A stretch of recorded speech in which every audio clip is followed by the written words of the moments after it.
изключително решен да завърши опонента си още тук и сега. О, страхотен кик в гроба на... Това е кик в гроба на Предраг Мияловица и той изпада в нокдаун. Ще успее ли да продължи двубоя?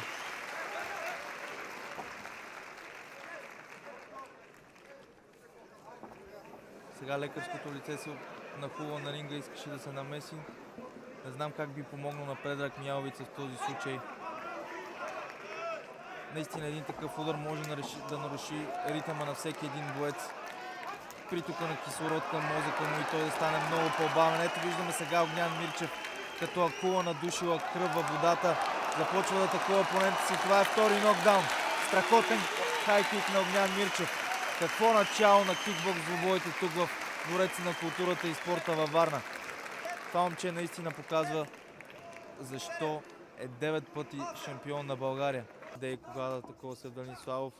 И сега страхотен десен прав в брадата на Славов и той се озовава на земята. По-силен от всякога, но това е още един нокдаун. Наистина много силни са атаките на Константин Михайлов. Медалист на европейско по Кьокушин. Той занимава вече над 40 години с Кьокушин. Не може да вкара цялата мощ на таза, когато вкара. Това стана много женат в главата на Браво. Сергей Заносиев и мисля, че след този хайкик Заносиев ще си помисли два пъти преди да посяга с пръст пред... Ето как ме опроверга, нали, това, което казах. Мисля, че лекарът тук трябва да се намеси, защото изглежда в доста лошо състояние Сергей Заносиев. Страхотна сила в удара си, но и невероятна техника. Вие очаквате ли такъв край на двубоя, господин Асенов? Не очаквам. Браво. Разклатане Тимков. Трябва да се намеси рефера тук. Не, още. Тимков оцелява. Опа, ето го. Ще приключи ли двубоя Богдан още тук? Но все пак стои още един път. Намеса на рефера. Три удара в лавина от блока, атаки. Лавина от мощни атаки на Богдан. Ето това чакаше той. Чакаше опонентът му да се открие и с този брилятен хайки, който попадна в горната част на главата на Тимков, да го завърши. Да видим сега дали ще хвърли като лъв към плачките си Богдан или ще бъде търпелив. Според мен свърши, да. Опа, чисто влиза лявата.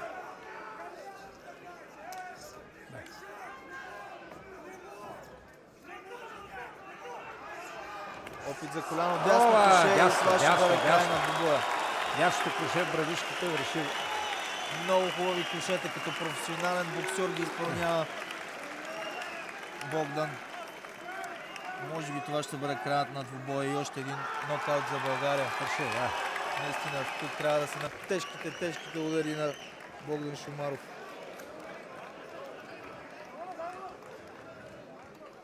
Страхотно, публиката във Варна тук трябва да е доволна, според мен, господин Асенов.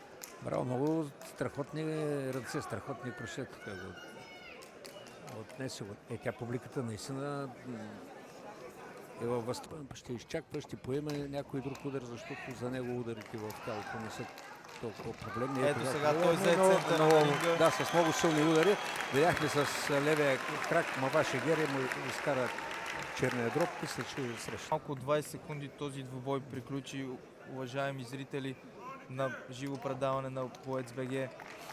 Николай Йоргов успешно приключи двубоят, докато Митко Ашликов не. Николай Йоргов взе центъра на ринга, пое няколко атаки, парира ги успешно и след това с брилянтен кик в черния дроб на опонента си приключи този двубой.